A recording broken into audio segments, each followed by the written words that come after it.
Hello mga kaasin, naasin na ba ang tanan?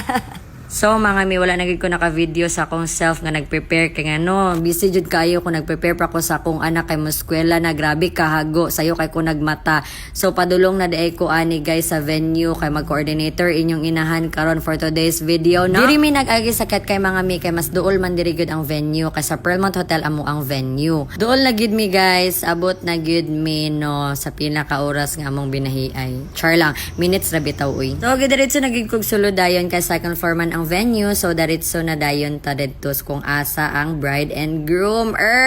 Mameng og nahibawan pa lang may pagwala hibaw mga miss. So shopa pa kay inyong auntie dira nga tay mo panahago. So muna ang amo ang organizer mga Mrs. Sir Ambing, diba? Very handsome, very cutesy. Kauban din na ako si Auntie Lotlot nga coordinator gihapon. Okay ni mga mi, nagpa-barber pa ang ato ang groom. Yes. So diba with all the pictures pa sa mga photo and video.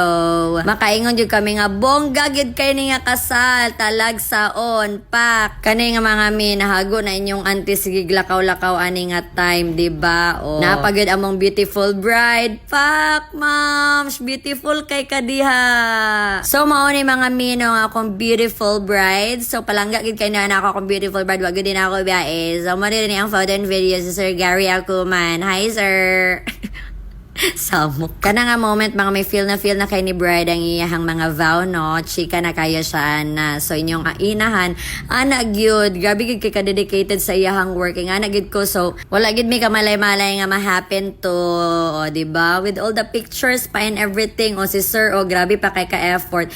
Effort kay ming tanan sa mga suppliers. Effort gid kayo mi pak. Da bongga ka diya sis. Guwapa ka diya sis.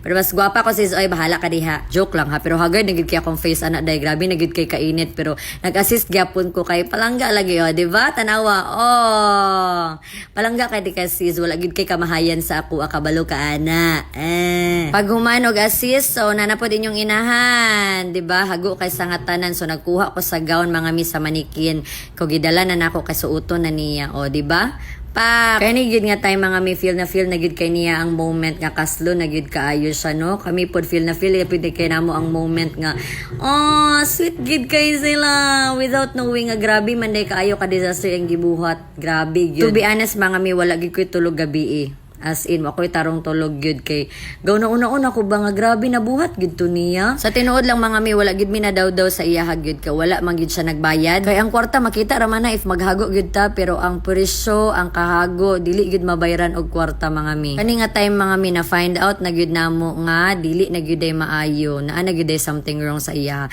scam ra gyud ay ang tanan so sa mga nangutanan no kung ang lalaki apil ba daw mga mi sa tinuod lang kung unsa to inyong nadunggan sa akong live maora gyud to ko mapagawas kung moingon mo gilumay si groom wala si groom gilumay nagbinuang si groom di ko katubag gyud ana mga mi kay dili man ako tig-unsa si groom no so makatubag ana si groom ra gyud iyang parente so mao na mga mi na mi diri sa police station no so maora to mga mi no matulog sa koy gikapoy gyud ko okay na bye.